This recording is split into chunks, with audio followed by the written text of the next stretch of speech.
Harry Miller's here. Time to get some common sense back on board. Former police officer, founder of Fair Cop. Harry, very good morning to you, sir. Yeah, good morning. Good morning. I don't know where they found that bloke from. I'm sorry. No, you've made me laugh this morning. Well, that's the main thing. That's the main thing. Because I bet you won't be laughing by the time we get to Monday, when the Notting Hill Carnival will have taken place, and no doubt there will be all sorts of carnage, all sorts of mayhem, lots and lots of criminal activity, and probably, and I'm not wishing this to happen, a couple of deaths, which is what happened last year.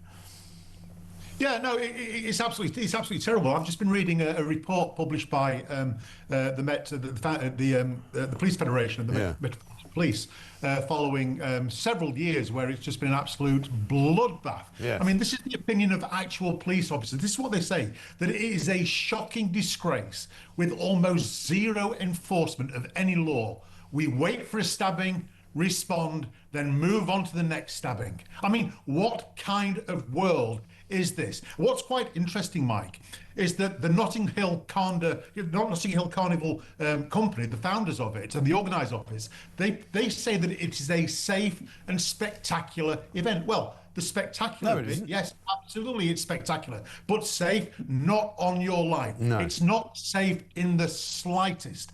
Last year, we had 8 stabbings, one of which was fatal. Exactly. We had 2 deaths in total. One guy was kicked to death on the streets. 61 blue light workers were assaulted. Right. Female officers go there wondering when they are going to be sexually assaulted. It's quite interesting that the poor girl who was murdered, she was murdered with a zombie knife. Police say, if you imagine that those are the most, serious of injuries, imagine how many minor injuries are caused by stabbings and knifings. And it's probably in the dozens, right? Well, yeah, absolutely. One police officer says we're waiting there and we're having thrown at us bricks, blood, and being assaulted with a bike chain. I'll tell you what, Mike. This is from a policing point of view, this is a festival of vampires. Yeah. Absolutely.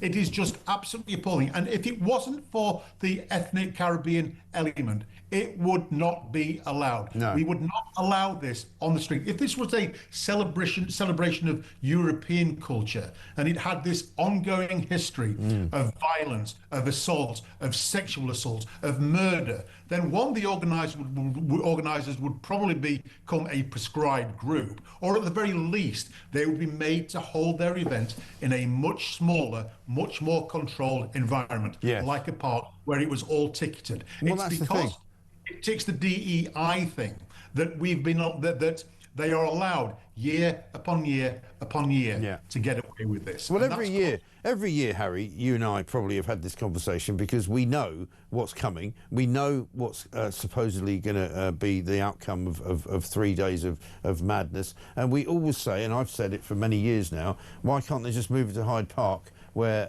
it can be properly policed, it can be properly ticketed, as you say, you could have a proper entrance and you could have proper walls and fences that won't go around it so that everybody would know what they were doing. But again, it was almost not going to happen this year until Sadiq Khan found another £1 million to pay to the organisers so they could get insurance.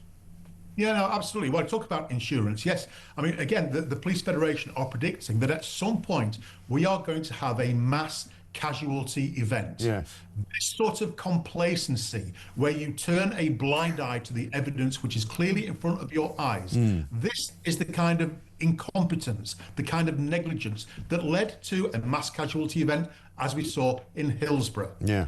This is what is going to happen at some point. Now, we hope upon hope that it's not this weekend. We hope that it's not next year. No. We hope that a solution is found before this occurs. But sticking your head in the sand in the name of DEI and pretending that it's just going to get better by wishing for it to be better is not a solution. This is the kind of disaster that is going to occur when people run from the facts in the name of DEI. Yeah, and of course, one of the things that we should also mention, I suppose, is that it's a very difficult job for the police. And you and I mean, you're a former police officer yourself, and you've been very critical of the Metropolitan Police in the past. But it must be pretty hard for the individual police officers to actually try and police this event. Yeah, absolutely. The crowds are so big that you can be within 6 feet of another officer, but you can't get to them and they cannot get to you because they are packed in like sardines. The welfare facilities, whilst they have improved, they are still appalling. Police officers are expected to do 11, 12-hour shifts, but they're there for longer than that, and then they're back on duty the following morning. There are very few places to go to the toilet, very little water, very little rests. I mean, one police officer said, this is like we are lambs being led to the slaughter. They absolutely dread it, hate it, and despise it. And normally, you know, Mike, in the past, police officers would look forward to an event like this because it give you the opportunity to exercise your policing skills.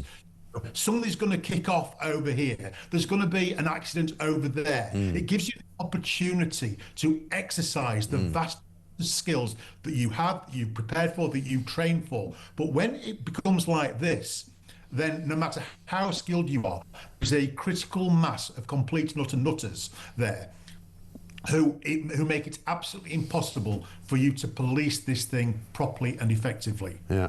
No, I know. It's an absolute nightmare. And we know it's going to be a nightmare, and yet we still talk about it, and yet it still goes on, and yet on Monday or probably Tuesday we'll be talking about the terrible toll of what happened at the weekend. Harry, good to talk to you. Thank you very much indeed. Harry Miller, former police officer, founder of Fair Cop.